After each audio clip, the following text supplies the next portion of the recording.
Everybody, it is Double B Billy Butcher. I'm back with another installment of WGS-TV right here on the WGS YouTube channel. Now, we had Impact Wrestling last night. I do apologize for being a day late on getting my review up, but I'm here now. So let me go ahead and let's give you guys what my thoughts were and how I review Impact Wrestling. We open up with the Hulk Hogan Sting segment, and basically involves Sting coming, behind Hulk Hogan and Ken Anderson, in the dark, knocks Hulk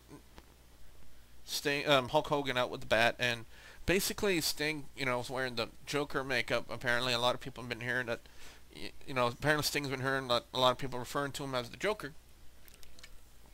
and decided, hey, why not run with it?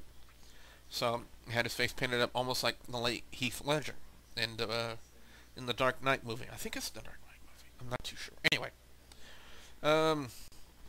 next thing you know, Sting's on top of Hogan, and Immortal comes out, and Bully Ray says, I do not like a bully, which pretty much kind of contradicts his character, in a sense. I really don't understand the move to have Bully Ray come out saying, I do not like bullies, when even though my character's name is Bully Ray.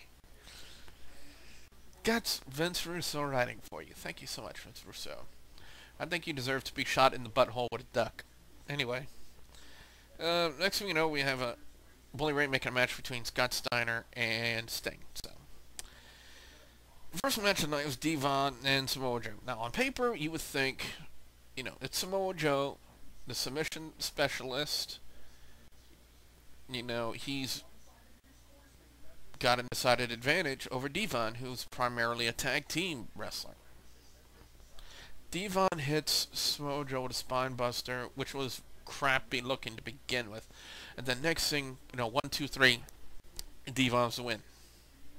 Thumbs down on that finish. Big time thumbs down on that finish. Then after the match was over, we had a confrontation between Kazarian and Samoa Joe. Talk a little bit more about that in just a minute. Then we had another three-way X Division match qualifier for the matchup at Destination X. We had Jimmy Yang dressed in his, King's Wrestling gimmick attire from 2002. You had Matt Bentley, a.k.a. the Maverick Matt Bentley. And we had Lowkey, formerly known as Kaval in the WWE. I was hoping for Lowkey to get the win, and he did. To pretty much rub it in the faces of the WWE. I mean, they had this dude as Kaval. First of all, go through NXT Season 2, and he's the NXT Season 2 winner, and he's not even there anymore. And then they just so underutilized Loki in the WWE. It's unreal. So I don't blame, him asking for his release for him to be released. If they're not going to use him, why keep him there? Which begs the same thing about Chavo Guerrero, but you guys already heard my video about that. Anyway. And then we had the Knockouts situation. Knockouts locker room. Madison is frantically looking for makeup, I would think. Then in comes Winner and Angelina Love. And I think one of the main purposes of this segment was to kill off the zombie gimmick they were doing with Angelina Love. Coke. Anyway. She returned to heelish, beautiful people style Angelina Love. This woman believes it's all about me and stuff like that. And let's just say this, when a woman says it's all about me with knockers like the way she has, of course it's going to be all about her. It's either that or it's going to be like all about... Anyway, I was pretending to stare at her boobs like that. Are they fake? Hell yeah. Do I care? Fuck no. Anyway, next thing you know, we had another one of those cell phone videos involving Samoa Joe and Kazarian in a bar fight. My only response, my only comment about that segment, guys, is thumbs down. Thumbs down. Next up, we had a 6 knockout tag team elimination style match. You had Winner. You had Madison Rayne, you had Angelina Love taking on Mickie James as Tessmacher and Tara. Here are the order of eliminations as it occurred. Its winner eliminated as Tessmacher. Madison Rayne eliminated Tara. Mickie James then eliminated Madison Rayne, Angelina Love, and Winner to win the match. Really good match, and for some reason you see a little bit of dissension in the ranks between Winner and Angelina now that she's no longer in the zombie gimmick for their storyline. Next up, we had the supposed contract signing between AJ Styles and Christopher Daniels. Well, you know what? I'll take that back. It did happen. It did happen. But, you don't really have to put too much build into a matchup like with AJ Styles and Christopher Daniels. I mean, just having their names on paper, the match kind of builds on itself. I mean, come on. It's Styles and Daniels. We all know what they can do. They can actually wrestle. They actually have talent. They actually have in-ring skills. They actually have mic skills. I mean, who would not want to see this match? And then we had really surprising. Then next thing you know, for some reason they started doing an argument on, who built the X Division. I built the X Division. Next thing we had Jerry Lynn, a pioneer of the X Division, very good friend of WGS Radio, and yours truly. I'm really glad, I was able to see him on TV. I had a chance to speak with him earlier today. He said that Destination X was a one-time thing because, he's not, his back still isn't at 100%. He said he's good to go, but this would be a one-time thing. So if anything, guys, order Destination X to see RVD and Jerry Lynn. I promise you guys, you will not be disappointed with Jerry Lynn's performance or Mr. Marijuana himself. Yeah, dude. RVD. Then we had, it looked like the makings for a possible tag match coming up at next week's Impact Wrestling. Daniels, Jerry Lynn, AJ Styles, RVD.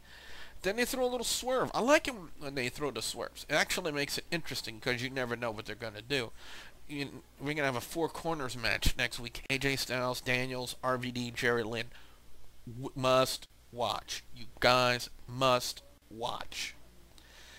Then we had a pretty good match between Gunner and AJ Styles. Gunner's just he's got so much potential. He's young and, he's in great shape. He can physically go in the ring. I want to see him with some, I want to see him either work on his mic skills just a little bit or possibly get a manager or, for somebody to be the speaker for him.